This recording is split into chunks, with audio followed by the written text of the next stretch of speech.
प्रेमी साथियों, तृष्णा के अग्नि में आज संसार का जीव इस तरह से जल रहा है जैसे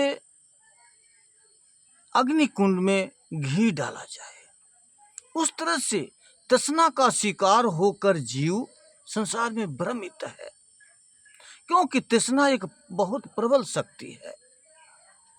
कबीर साहब जी ने फरमाया कि तृष्णा अग्नि प्रबल है, तृष्णा अग्नि प्रबल है, तृप्त न कबहू होए, सुर नर मुनियो रंक सब, भरम जरे सब कोय। यानी कि तृष्णा की अग्नि इतनी प्रबल है कि जो कुछ इस नजरों से देखती है, इस नजर से देख करके उस पर मोहित हो जाती है। जो वस्तु उसे सुंदर लगती है उसका रस भोगना चाहती है, उसको अपना बना लेना चाहती है, और उस वस्तु के प्रति एक हमारी तृष्णा एक आशा को जन्म देती है, जो कि उस आशा के चलते हम उस वस्तु को पाने के लिए अनेकों जुगत लगाते हैं, अनेकों तरीका अपनाते हैं, हर कर्म करते हैं कि वह वस्तु हमारे हाथ लग जाए, हम उसका भोग भोगें, उस पर हमारा शासन हो, वो सदियों के लिए हमारा हो जाए। यह हमारे अंदर से चाहत ले करके उस वस्तु के प्रति एक आस बन जाती है। उस आशा में, उस वस्तु का सुख भोगने के लिए उस आस में हमारा जीवन बीतता चला जाता है। मगर हमें जब वस्तु प्राप्त नहीं हो पाती है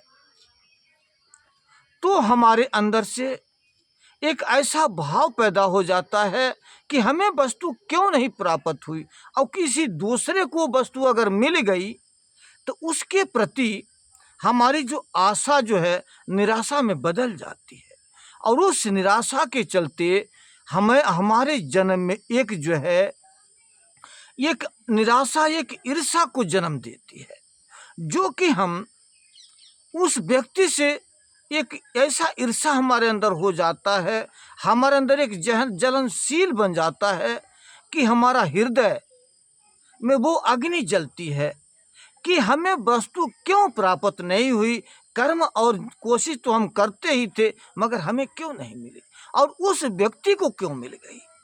इसलिए जितना दुख हमें वस्तु प्राप्त होने का, हमारे कर्म को निष्फल होने का, जो भी हमारे अंदर जो बात होती है, कहीं उससे अधिक उसको वस्तु दूसरे को प्राप्त हो जाने के नाते से कहीं उससे अधिक दुख हमें होता है कि इसको वस्तु क्यों प्राप्त हो गई। इस तरह से हमारे अंदर जितना हमें बिगड़ा नहीं हमें बुरा लगता, कहीं उससे अधिक बुरा हमें किसी दूसरे का बनना हमें जो है बुरा लगता है।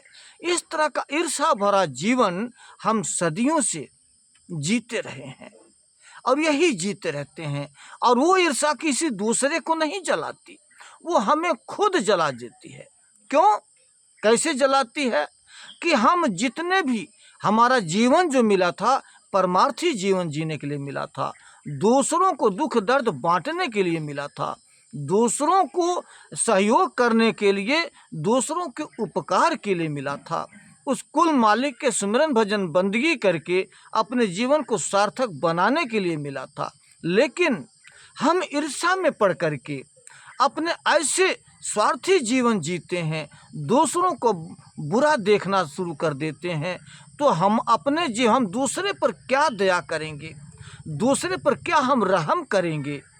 हमने तो अपने प्रति ही अपना हृदय एक कठोर बना दिया, एक पत्थर बना दिया। जिस हृदय में हमारा दया उमड़ना था, जो दया की धारा बहने थी, वही हृदय हमारे खुद अपने ही प्रति हमने कठोरता पैदा कर लिया।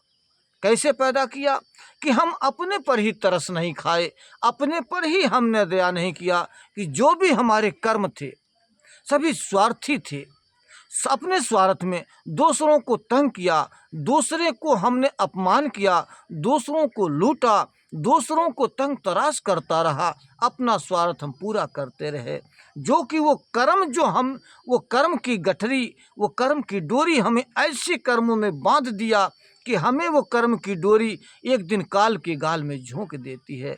यानी कि हमने अपने ही कर्मों की छुरी अपने ही गले पर हम चला करके और अपने आप ही स्वतः काल के गाल में हम समा जाते हैं। यानी कि अपने ही कर्म की छुरी से अपने गले पर हमने खुद चला दिया, खुद हमने अपने पर दया नहीं किया। जो व्यक्ति अपने पर रहम न करे, अपने पर स्वतः दया न करे, दूसरे को दुख दर्द क्या बांट सकता है? क्या वो अपना जीवन किसी को अच्छा रास्ता दे सकता है? क्या किसी का उपकार या क्या किसी का वो भला कर सकता है? इसलिए सारे अवगुणों का दोषी मैं खुद हूँ। अपने जीवन का मैं खुद जिम्मेवार हूँ कि मैं खुद गलत करके खुद ही मैं गलत के मार्ग पर चला गया। हम इसमें कोई किसी का दोष नहीं है, ना प्रकृति के दोष है, ना विधि विधान का दोष है। जो भी दोष है, जो भी गुनाह है, तो मैं स्वतः उसका जिम्मेवार हूँ। जो हम सारा संसार इसी तरह से अपने अपने किए हुए कर्मों के अनुसार संसार में बंधा रहता है और कभी संसार से निकलकर उस आवागमन को काट कर अपने देश वापस नहीं जा पाता।